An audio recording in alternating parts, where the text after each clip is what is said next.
ஒரு பக்கம் பார்த்தா ஒருத்தர் வந்து ரிப்போர்ட்டர்ஸ் எல்லாம் மிரட்டுறாரு. இன்னொரு பக்கம் பார்த்தா இவர் பிஜேபி லீடர், பிஜேபியில் சேர்ந்துட்டார். இவருக்கு வந்து ஒரு நாள் கனவு வந்தது சொன்னார் பார்த்தீங்களா, ஒரு ப்ரோக்ராம்லாம் பண்ணார் அவர்.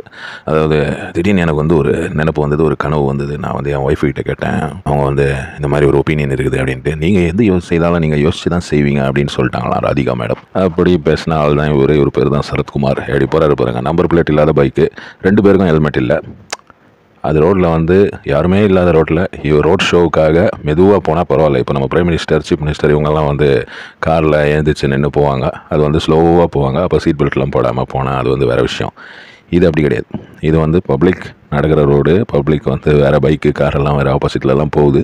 அந்த வழியில் அவர் வந்து நம்பர் பிளேட் இல்லாத ஒரு வண்டி, அதில் வந்து பிஜேபி துண்டு வேறு போட்டிருக்காரு அவர்.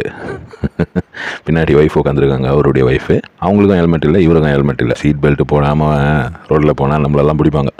ஹெல்மெட் போடாமல் போனால் நம்மளெல்லாம் பிடிச்சி வந்து 500 ரூபாய் ஃபைன்லாம் போடுவாங்க. ஆனால் இதுக்கு என்ன சொல்ல போகிறாங்கன்னா தெரியல.